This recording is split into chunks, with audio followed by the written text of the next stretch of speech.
Is diesel the best route to go? We'll find out by looking at this GMC Sierra 1500. I'll include a link to the Provo GMC's website in the description down below. If you have any questions, just ask for Alec. I'll also include a link to my car buying guide. Let's get right into it.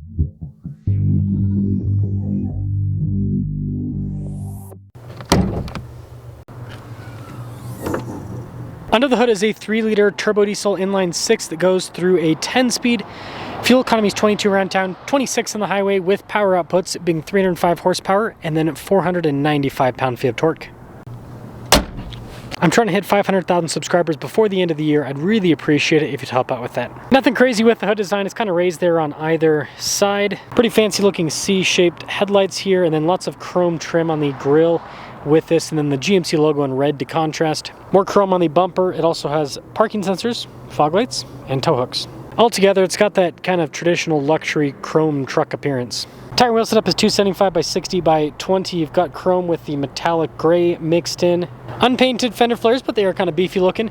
Duramax turbo diesel badge there. This one has the big trailer mirrors as well as the wheel-to-wheel side steps. Now, GM does still utilize leaf springs, and the stance front to rear is pretty level with this truck. When it comes to key fob features, we've got our lock and unlock function, remote start, tailgate drop down, and then the GMC logo there on the back. LED bed lights. We also have an outlet here in the bed, and we already have protection from the factory. And if that wasn't enough, there's also a tailgate step system to help out with getting in and out. And when it comes to loading it back up, just fold that up, and then with the rest, just kind of pick it up and fold it all up in one go. C-shaped taillights, and then we've got the bumper steps, more parking sensors on the chrome bumper. And it does look like this has the bed that's over 6 feet in length. Anyways, that's the exterior. Let's now check out the interior. Interesting contrast with the gray and the kind of darker gray below it. And then you do have some wood trim there. Storage underneath the seats, and then there's also a flat loading floor in front of these seats. More gray trim in the seats. They also have the little storage cubby perforated down the center too. Good legroom in the back. We have a little storage pocket. Heated seats, some cup holders, vents, USB ports, and headroom back here is good. Keyless entry for up front. Let's pop in. Blind spot monitoring with the mirrors. You've got more of that gray trim on the front door panel. Memory seats, and then the mirrors do power fold in. 12,400 pounds of towing capacity, and then 1,500 pounds of payload. The front seats have more of that gray trim perforated down the center. Power adjustments with lumbar support too. Passenger seats also power adjustable with lumbar support. Now, this does not have a 2-speed transfer case, but does have a part-time 4-wheel drive system with auto. You also have your drive mode select built into that area, tow haul mode, and then right next to it are your light controls, and then the steering wheel, power adjustable. And boom.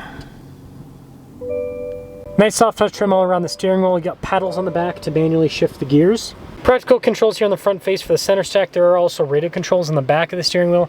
This does come with adaptive cruise control and a heated steering wheel function. Full digital gauge cluster in the center, which you can change what that displays. And then it'll also show your drive modes here. There's modes for both on-road and off-road use. I love how it has a terrain mode because it doesn't have 4-wheel drive low. Womp womp.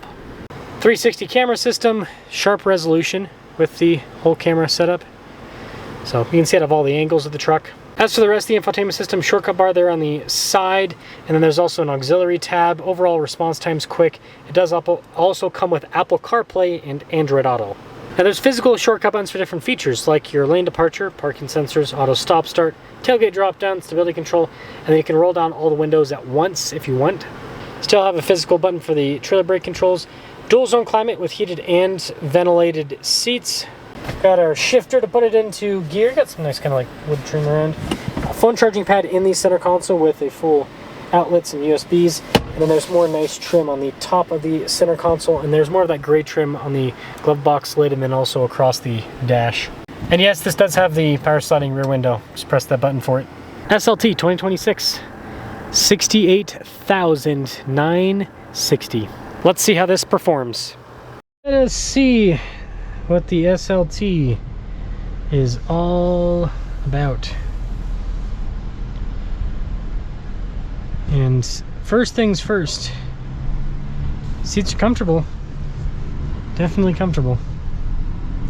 A little bit firmer for those of you that like super soft seats, but I still think more than comfortable enough. Suspension too is kind of floaty.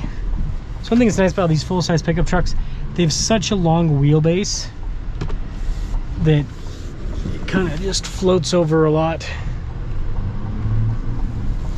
Now the diesel is also incredibly smooth. It's an inline 6, it's a diesel, so you got lots of low end torque.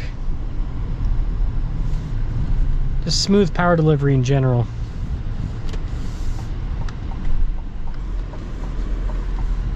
It's pretty quiet too. Like when you're idling, you don't hear like a chug chug chug chug chug chug chug. I hear the AC more than I hear the engine. Just kind of like a slight rumbling in the background, which ain't bad at all. That's not a bad sound.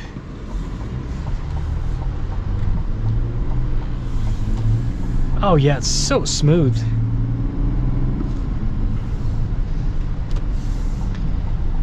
Gotta love that.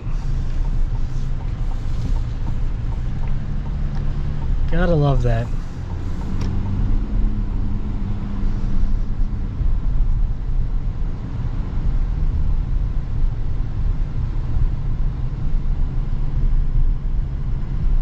And just going over like the little uneven parts of the road and everything, and it just kind of soaks it all up.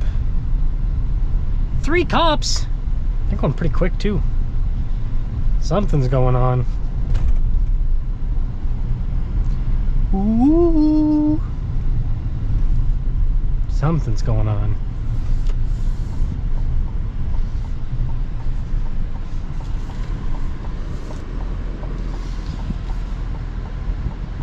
Yeah, I really do like how this drives. This has all the luxury you really need, I think.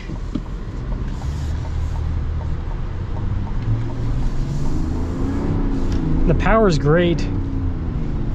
Again, not super high horsepower, so this isn't about top end, but it's got a good low end, and then it's smooth, so as you're going through the gears full throttle, it's just boom boom, keeping you in the torque band.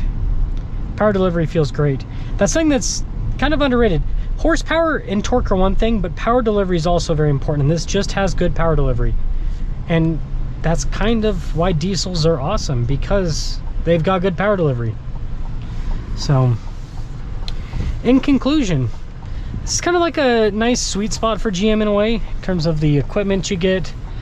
The one thing that I gotta keep knocking GM for, offer max towing with an off-road package, offer max towing with 4-wheel drive low. Like, come on. Ford does it, Ram does it, everyone else does it. I don't understand why GM makes you choose between being able to have a solid towing capacity and having 4-wheel drive low. It just seems kind of stupid to me, but let me know your thoughts.